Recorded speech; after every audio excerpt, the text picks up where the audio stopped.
Hello there, welcome to the Wyatt Sharp Show. Tonight on the show, we're talking about President Trump, his upcoming meeting with Russian President Vladimir Putin taking place in Anchorage, Alaska tomorrow on Friday. And of course, also, he has deployed the National Guard in the District of Columbia to deal with crime. He says, and the White House says, that crime has been on the rise in the District of Columbia. But of course, some of the statistics go against what they are saying. A number of political pundits have been talking about that in recent days. Donald Trump and the White House also now saying that some other cities, places like St. Louis and also, places like Los Angeles, a bunch of Democrat-run blue cities are potentially next on the list for where the National Guard could be deployed. Joining me now to talk about it all is Brittany Martinez, political commentator and executive director of Principles First. Thank you so much for joining us. Thanks for having me.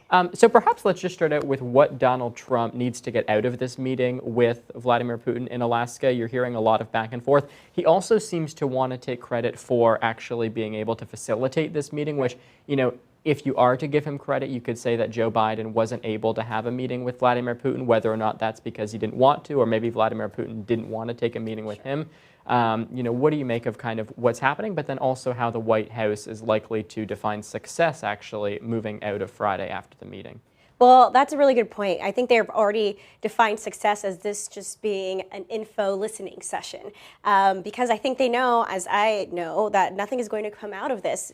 Trump said on day one he'd be able to end the war. Of course, that hasn't happened, and he's since said, I was being figurative, and it was, an exaggeration. Mm-hmm. That's just a tendency of the way he likes to talk about things. I'm sure we can all agree with that to an extent, but don't say things that you're not going to be able to deliver on. So they've already at the White House said, oh, this is just a listening session, because they know that he's not going to be able to deliver anything. And so I think success is if he's able to get a meeting between the two of them, perhaps, or help facilitate that. It'll just be with Putin. But I think he has been a Putin apologist, in my opinion, during this administration. And so I think truly just being able to move the ball along just a little bit will be successful, but I don't really see much coming out of this. Do you think, though, that, because, again, it's interesting that you mentioned kind of how people are perceiving this, because, if you think about Republicans, they have been divided on geopolitics especially. Like, Donald Trump, it seems, values loyalty above all else, and he's certainly, done a number of things to speak for that. But in recent days, even, you've seen people like Candace Owens, Tucker Carlson come and speak out against him about the war in Israel and Iran for, again, not being able to solve these, problems on day one, like, as you point out, he had said he was going to do over the course of the election. Is that a frustration that from Republicans you're talking to is being felt kind of more widespread potentially? I think so. I think for pundits or commentators or folks who work in the realm, we know that when he says, I'll end it on day one, that he probably doesn't mean literally. However, we should hold his feet to the fire. You said you were going to finish it on day one. You haven't. We haven't moved the ball very far down the field. And so I do think that it's important that those MAGA influencers specifically are kind of holding him accountable, because he's made all of these promises and he's not delivering on them. So if you're unable to deliver, and if it is just figurative, and if it is just a figure of speech and not literal, then maybe stop talking in those extremes. Yeah. Okay, that's interesting too, because a lot of what we're seeing right now, I think, is people who are again, going back to the loyalty issue, they fear retaliation, and Donald Trump has certainly proved that in a lot of instances as well, right? Where if you do something that he doesn't agree with, he will fire you, he'll post, badly about you on social media. An example of that even is like Kayleigh McEnany, right? The White House press secretary who had served, was extremely loyal, and then I guess one day made a comment on Fox News that was slightly kind of different from what he wanted the line to be. Yeah. And so then he starts talking poorly about her on social media as well. Is he going to be able to kind of overcome, even if we switch away now just from the war in Ukraine, but is he going to be able to overcome the criticism on Israel and Iran, people like Megyn Kelly and Charlie Kirk criticizing him over the Epstein files now? It seems as if people are criticizing him more and not just kind of blindly following in his direction. Yeah, and first I'll say I used to work with Kayleigh McEnany, and she was one of the sweetest people that I've ever worked with in politics and beyond. And so when I saw him going after her, I just thought that was crazy, because she was such a good press secretary and a loyal soldier to him. And so I just want to say that first, Kayleigh is a rock star. But as far as people sort of maybe no longer being as afraid of retaliation, when it comes to members themselves, senators, I think they're still fearful. I think that the closer we get to 2028 and his time being up in office, that they'll be more willing to be outspoken. But it is sort of the Charlie Kirks and Megyn Kellys who aren't electeds, I think, who have an opportunity here to be outspoken spoken about the things that he's promised. Not to mention, one of the things you didn't mention about as far as retaliation is that him always threatening to primary people, right? And so when the base for Republicans is still very much MAGA in this moment, though I don't think it always will be, it does put a different thought in politicians' heads of how do I navigate this. Do you think, though, because, I mean, if you look to what Donald Trump had did in previous election cycles, like when someone didn't agree with him on a certain issue, the immediate response was kind of, okay, well, we're going to primary them and we're going to find someone to go against them. But now it seems like if you look on the Epstein files, again, this was something he said he was going to release the Epstein files over the course of the election. And now, for whatever reason, they're not doing it. And I had a Trump advisor on my show the other day, and the response was like, oh, well, maybe the children's names are in the files. And so, the response is, well, why don't you just redact them, right? Like, there's a lot of kind of back and forth that can happen on these types of things. And in many ways, it seems as if they're not really doing any better than the Biden administration was doing. And, the Biden administration just didn't touch the issue. They said, we don't want to release the files, but at least they didn't come out and say they were going to release them and try and garner a bunch of votes on it. Yeah, I think that is a really important distinction to make. People will say, well, where were Democrats on the Epstein files all these years during the Biden years?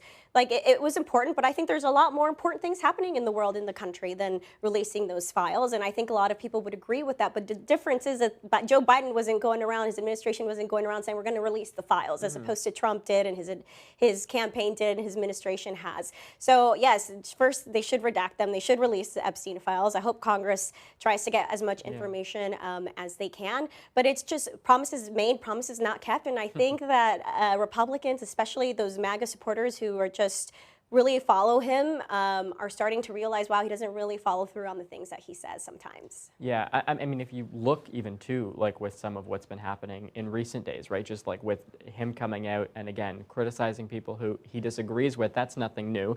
But what is new is the part where people who are coming out and talking, against him are people who you wouldn't have expected to do that. Like when you start to have people like, again, Charlie Kirk, Megyn Kelly, Candace Owens, Tucker Carlson, come out and speak against you, I feel like that might be a sign that maybe the ship is starting to go in the wrong direction. Yeah, I think he's losing the plot a little bit. And of all the things that have happened under the Trump years, some I think way more egregious than what we're seeing right now. It's unsurprising that it's the Epstein files themselves that might be the nail in the coffin here, or sort of what perpetuates or propels, I guess, people to be more outspoken about that. But this has been a rallying cry for a lot on the right, and I think it's important, not just because people deserve to know, but because he promised, and he made such a profound promise and said, usually when he's made promises, I feel like a lot of people, and changed his mind, I feel like a lot of people have just sort of gone with the flow, and this time people are like, no, release the files. And so I'm glad that there's finally sort of been something that has been this rallying cry.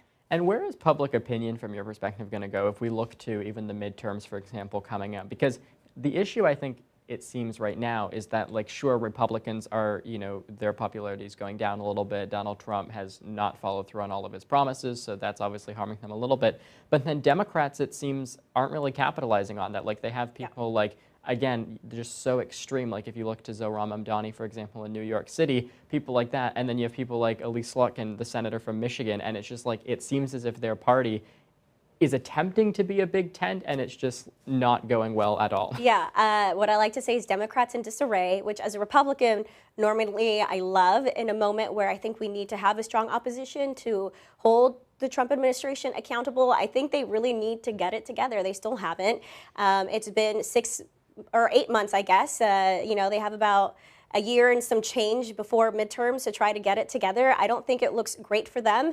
If the election was held today, and if Democrats are able to pull off, whether that's a House or Senate, even local things, I would think it's more of a testament to what Trump has done to alienate people rather than what Democrats have done to define themselves. I don't think they know who they are, and they need to figure out who they are, and it just can't be like we're against Trump. It has to be what they stand for. And just lastly here before we conclude, Charlemagne had come out the other day and said that he thinks that the Epstein files are going to be what actually leads kind of the revolt, so to speak, within the Republican Party to move it, again, back to more of the traditional style of like George W. Bush, Dick Cheney, et cetera, from kind of the MAGA Donald Trump style. as obviously for people watching, I mean, you run an organization, Principles First, which is kind of focused, I think, and you can maybe talk a little bit about that. But just is that kind of what you see happening, or do you think that moving into perhaps the midterms, into the next election, in a post-Donald Trump world, does that look like, again, maybe going back to more of the traditional style way of doing Republican politics? Well, I hope Charlemagne is right, and I think he will be right ultimately. For someone who isn't really like a politico, he has some very interesting insight and, gets to talk to some cool candidates and whatnot. But I am confident that one day we will get more to a regulated Republican Party, a traditional, constitutional, the way that we've normally been, fiscal responsibility, and away from what it has become. I think the pendulum will always swing. Some people will disagree with me and say, no, it's gone too extreme, that's where it is. I think it'll maybe take a little bit of time to land where we were, but I think that ultimately MAGA no longer exists after the Trump years, not in its current form. And sure, a small population will probably still be very MAGA, but I think that is a small population in itself. And as far as Principles First, we started as a counter-programming to the extreme nature of CPAC and have since evolved. And though it was more kind of center-right before, I think we're now become a very bipartisan organization that is focused on supporting the Constitution, upholding the rule of law, and making sure our elected officials do the same. And I think there's a lot of problems within this administration, and so we're doing our best to hold them accountable. Okay, we'll leave it there. Brittany Martinez, thank you so much. Thanks for having me. President Donald Trump obviously getting ready as well to meet with Russian President Vladimir Putin in Anchorage, Alaska. That's coming up obviously tomorrow on Friday. And there's a lot of other news that seemingly is starting to occupy the political discourse with respect to the crime announcements here in D.C. that you heard Brittany talking about. You have people concerned about the Epstein files. I mean, considering it's August, it's been a pretty busy summer in American politics for sure. I want to welcome in now Drew Holden, who is a writer on Substack. Thank you so much for joining us. Really appreciate it. The pleasure's mine, Wyatt. Thanks so much for having me. Perhaps let's just start out here with respect to the meeting that's going to be taking place in Alaska. Yeah. You do have, I think, in full honesty, a lot of people, whether it be Republicans, Democrats, kind of just Americans writ large, who are a little bit frustrated, who maybe they voted for Donald Trump, but they are concerned that he had said that the war with Ukraine was going to be over very quickly. Mm-hmm. And of course, it's still ongoing. Donald Trump had come out and said that he is frustrated with Vladimir Putin. He posted that on Truth Social and said that in a number of press conferences as well. Does that perhaps suggest that there's a decent amount of tension going into this meeting? And I guess how would you think that the White House might define success coming out of the meeting? Yeah, I'm not sure I would necessarily call it tension. Mm. So there's obviously, maybe friction might be the way I think about it. There's obviously some friction. But I think that tends to make for good negotiations, right? I think if Trump were saying, oh yeah, I'm fine with what Putin's doing, and then he goes into this negotiation where he's trying to get Putin to stop doing what he's doing, mm-hmm. then I think I would have a lot more concerns as an American voter. To me, this seems like it's probably the best opportunity we've had to date at a solution to the war in Ukraine. And I don't want to say that this is going to be a silver bullet. This will be what stops it. But you've seen hundreds of thousands of people killed in this conflict, right? Tens of thousands, hundreds of thousands, and there hasn't really been much in the way of inroads to stop it. Mm-hmm. And so the idea that the President of the United States, who's had some success brokering some ceasefires recently, and at least willing to kind of turn his attention and the attention of the United States, and I think given how how popular he is in the American media, the attention of the world to some of these conflicts. And I think being able to do that in the United States could potentially provide some value.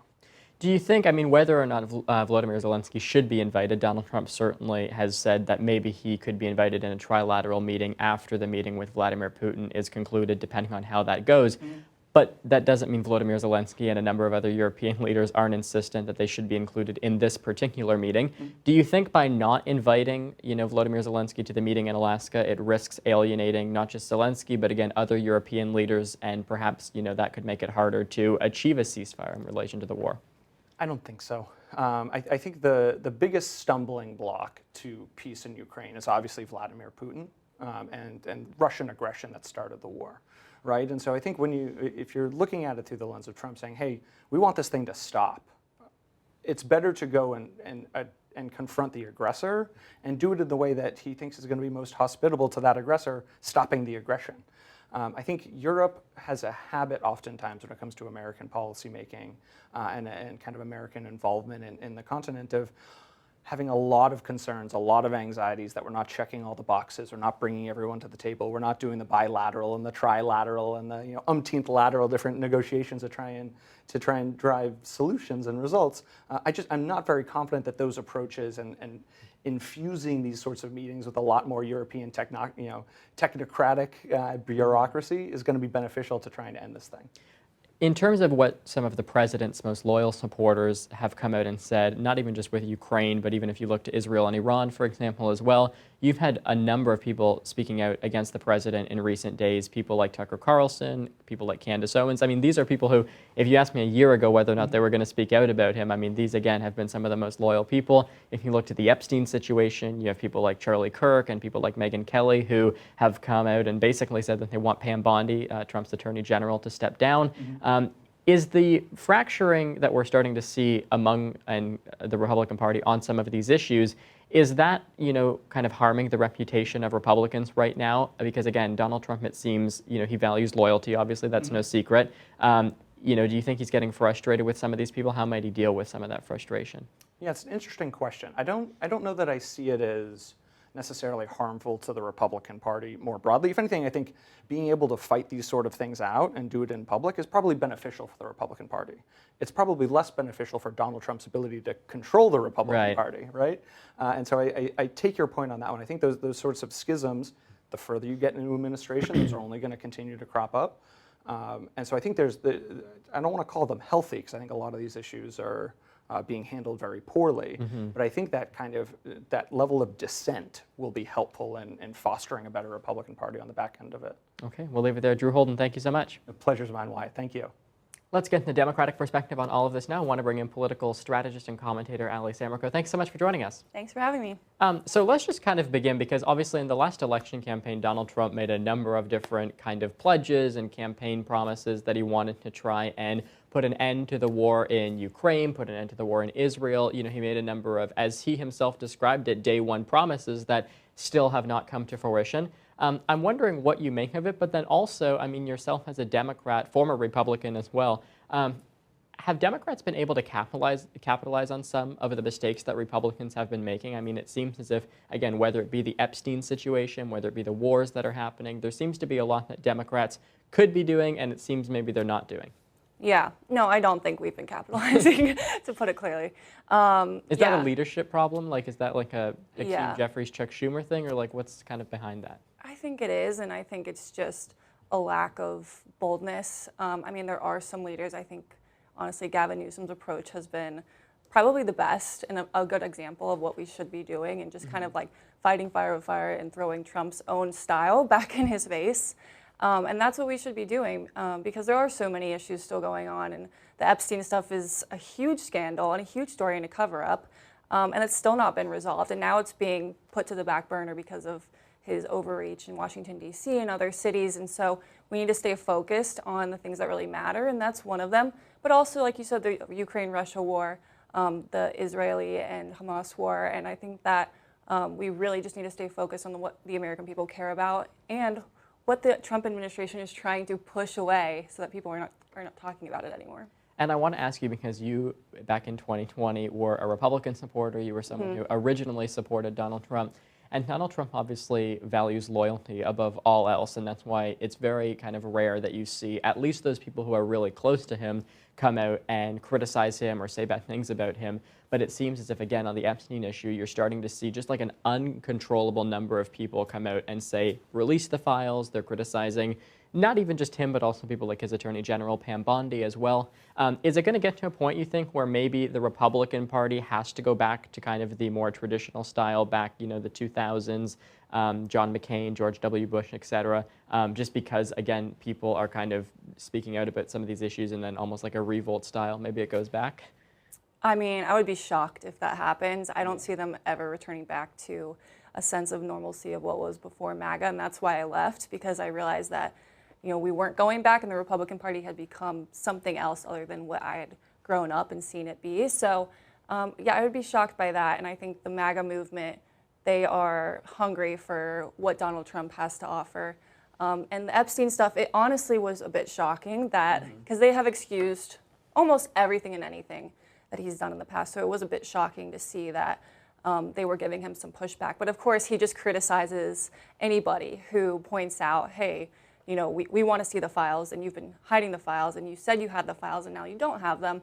And so he just gets rid of anybody that has any kind of dissent with him. And you can see that with the Bureau of Labor Statistics. Yeah.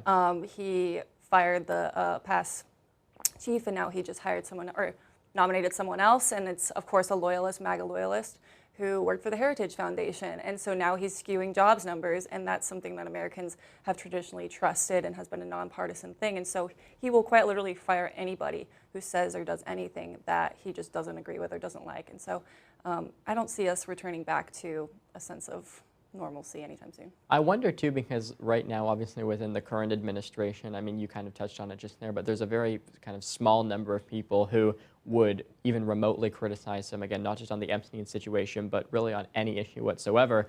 Whereas like in the first administration, there were at least some people who were willing to speak their mind, and then of course they ended up stepping down because they disagreed with what he was saying. But I guess, is there anything, like from a Democrat yourself and from your perspective, because again, right now, even if you look at this announcement that's being made with respect to deploying National Guard troops in D.C., it's getting a lot of criticism from Democrats because of, you know, the fact that maybe it could lead to more confrontations, it could lead to kind of retaliation from people within D.C. But is there any kind of degree to which, like, what Democrats are doing, going back to kind of being able to capitalize on different things, is it fair to say that Democrats shouldn't be kind of underplaying this issue, even if crime is going down in D.C.? Obviously, crime in like minority communities, for example, is certainly quite prevalent, especially in D.C. So again, is it fair to maybe say amongst Democrats that instead of going against the issue, maybe like trying to understand it or bring empathy to it, to then counteract it, and instead of saying bring National Guard troops in, actually investing in programs that might help reduce crime? I think that's what we've been doing, and I think you can see that there's progress being made in cities, not even just DC, cities all across the country, in Philadelphia and Baltimore, and the crime rates are dropping drastically. And the Trump administration has said this. They've touted it as their own accomplishments, and I don't think it has anything to do with them, but that is the reality. And so for him to just declare a national emergency, or as an emergency of high crime or whatever it is, I think it's just an excuse for him to, again, create more chaos, to bring troops in who are not equipped or trained to handle domestic issues. They're members of our military, you know, they're not trained to de-escalate, and that's something that Democrats have invested in DC and our communities. And so again, it's just his way of creating more of a distraction, more chaos, for him to say, hey, you guys need me and I need to take over, and it's right out of a fascist playbook. Yeah, okay, we'll leave it there. Ellie Samrico, thank you so much. Thank you. I'm joined now by the founder at 917 Strategies, Sarah Selup. Sarah, thanks so much for joining us. Thank you for having me. So let's start out with the Trump-Putin meeting that's obviously taking place on Friday. You're getting a lot of discussion amongst kind of the pundits and the elite class, so to speak, in the media. Right. They are trying to take it away from Donald Trump, I think. They're not necessarily giving him credit for securing this meeting. Do you think, if we look back to the Biden administration, the reason that perhaps they didn't, take a meeting with Vladimir Putin was perhaps A, because Vladimir Putin didn't want to, or maybe Joe Biden didn't want to, or why is it that Donald Trump is able to get to the negotiating table, but previous administrations weren't able to? I mean, have you ever seen Donald Trump? It's kind of funny. When you look back at it, Joe Biden really did nothing on the international stage to push forward American interests, right? Under the Joe Biden administration, we funneled so much money to Ukraine. It was disturbing. When I worked on Capitol Hill, that was a big issue for us. But when it comes to Donald Trump, it's the history behind Alaska. He could easily have him go to the White House, but that's too kind. Vladimir Putin has done so much evil in the world, but it's really, really telling and interesting that he chose Alaska because the U.S. bought Alaska from Russia in 1867 for what is like around $143 million right now. So it is a little sign of respect, but at the same time, Zalinsky isn't going. So it's, it'll be much harder for Russia with not responding, not putting a ceasefire in place, because Donald Trump is doing so much and putting himself out there, putting America out there. If he doesn't respond well, all hell's going to break loose. And what do you think, because obviously Volodymyr Zelensky, the Ukrainian president, a bunch of other European leaders have been insistent that he should be invited to this meeting. What might have the dynamics looked like if he did come to this meeting? I mean, you've obviously been in a lot of behind-the-scenes political circles as well. Maybe just like take us behind the curtain, understand how maybe some of the prep work for this meeting would be happening, and again, what the stakes would have been if Zelensky was involved, and perhaps at what point do you bring him into the discussion? I'm not sure if there would be a fist fight, complete silence, or Donald Trump just sitting in between them, pushing them to the sides. Right. That's the funny thing about it. I don't know if I've ever seen them in the same room together. Obviously, Zelensky and President Trump have had their issues. I mean, you saw what happened when they were in the Oval Office together. That was a mess. Do you think the same thing will happen with Trump and Putin? Probably not, because so many strings were pulled for Putin to get to this meeting. However, I think he is scared of Donald Trump. He wasn't scared of Biden. Nobody in the international stage was scared of that trembling old man. Yeah. So it will be a show of force, and it's the art of the deal. Something's going to happen. Something's going to be good for the country because it's America first. And America first means international interests. So. And what role does the U.S. play other than, like, Donald Trump is here, he's trying to help broker some sort of a ceasefire and a stop to fighting, but, like, what kind of leverage does the U.S. bring to the table, and what might Donald Trump be able to use as reasons, whether it be to Ukraine or to Russia, as to why they should come to the negotiating table perhaps together to try and finish it off? I think because they know America is the one that stands in the way between their big fist fight. When you look at the tariff fight that's going on right now as well, everything comes back to America. They realize that we are the ones in the way, especially after how much money we've given to Ukraine. Putin's probably wanted a lot more than we've seen behind the scenes, but you know, we'll just have to wait and see on Friday. Yeah, okay, and just, you know, kind of shifting topics a little bit, talking about kind of the announcement by Donald Trump deploying the National Guard here in D.C. He's looking to maybe do that, it seems, in some other cities as well, specifically a lot of Democrat-run blue cities. He is kind of using that to say that, you know, the Democrat cities are the ones that have high crime, and, you know, putting politics aside, it's not totally incorrect of him to say that. Certainly, Los Angeles, New York, these are cities that anytime I go there, you can't help but notice they're becoming more dirty. I mean, that doesn't necessarily speak to the crime, but I think it's just unfortunate, obviously, like these cities that used to be, and I guess they still are, you know, iconic in a bunch of different ways, are now where they're at. What do you think, you know, with the announcement by Donald Trump, do you think people in D.C., I mean, you're from D.C. yourself, are going to take what Donald Trump is doing and be supportive of it, or perhaps could we see something, God forbid, like we saw in 2020 with some of the riots and protests, where there was just so much retaliation and confrontation with some of the additional law enforcement? It's gotten so bad, especially on the Reddit page or the subreddit for DC. People are calling for violence against Donald Trump for this show of force, but at the same time, there were over 40 arrests made overnight, the first night that the National Guard was deployed. I live in Navy Yard. Navy Yard is a cesspool. There are a bunch of 15-year-old thugs running around, carjacking, throwing Roman candles into the street at 6 p.m., and just doing all of these insane things. We need law and order. There needs to be some sort of respect for the police by the Democrats, otherwise nothing is going to get done. Living in D.C. should mean supporting the people who keep the city safe. Even Muriel Bowser is sitting back saying, we just need to comply. Okay, we'll leave it there. Sarah Sellup, thank you so much. Thank you so much.